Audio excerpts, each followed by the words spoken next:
continuing, what are your thoughts about James Earl Jones? We did Claudine together, and the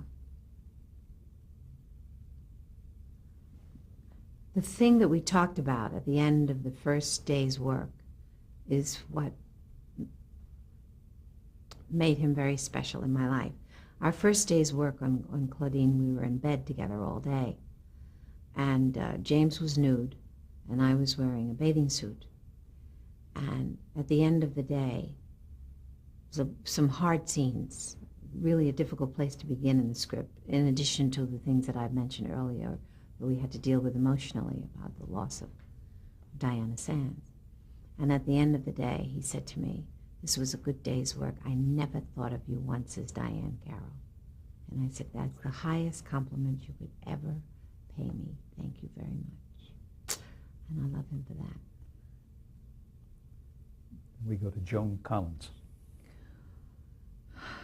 Joan is a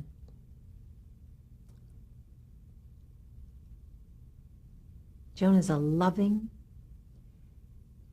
pal who has the guts of, I don't know, 20 other people. And if she's for you, you could never have a better friend. She is someone that I really, really adore. And lastly, Harry Belafonte.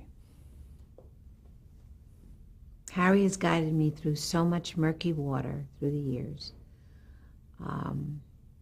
In particular, politically. In the early years when I really didn't understand anything, he at least pointed me in the direction where I could get some information. And he was kind enough to help shape some thought patterns which I had not taken the time to examine, that needed time. And he's always been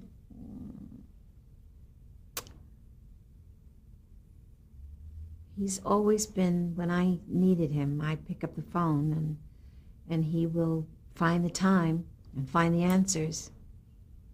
And he'll be there somehow, never let me down. Financially, I was really out, I was really in a bad situation once, and I called him and I asked him what to do. He researched it for me, explained to me. That's very important, very important. I care for him very much. And he has a lovely lady. They've been through their ups and downs, and haven't we all? But I just love the fact that they stuck in there. Diahann, I want to thank you. You've been wonderful. It's my pleasure. I thank you for asking me to be a part of this. This is a very important program that has been started, and I'm very proud to have been asked to help to chronicle a little bit.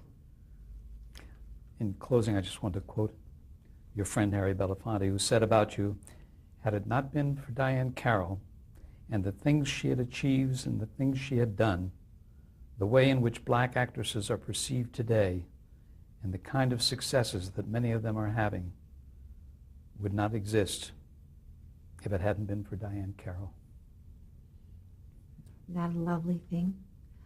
I heard him say that, and I was almost speechless because I didn't know that Harry felt that way and that he made it public. I am very honored. Thank you very much. My pleasure.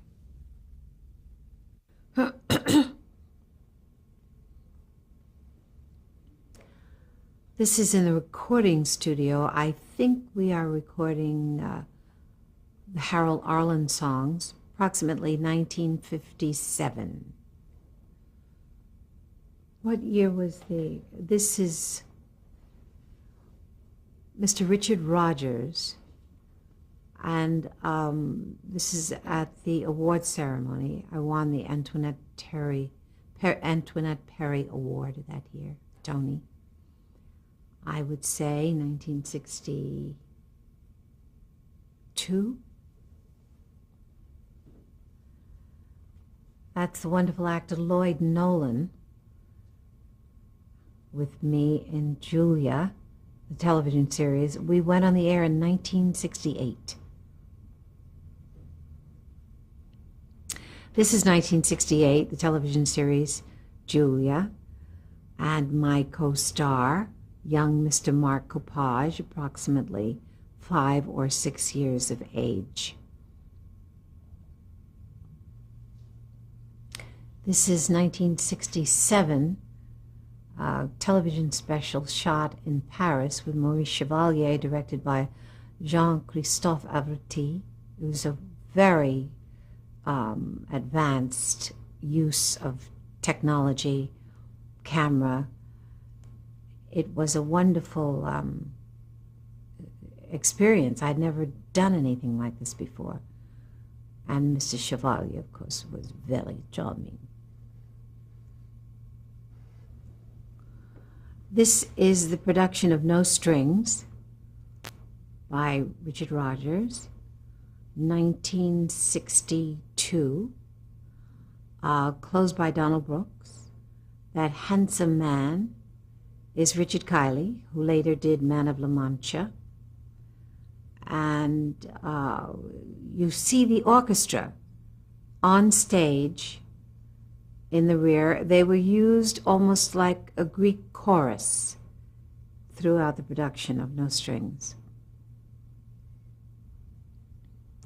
This is, of course, Sunset Boulevard, Norma Desmond.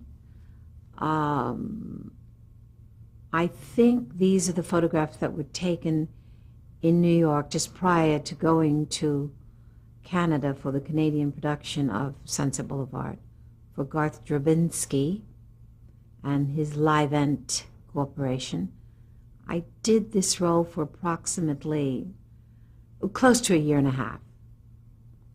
Miss Norma Desmond, something I always wanted to do. Very demanding, but also very satisfying.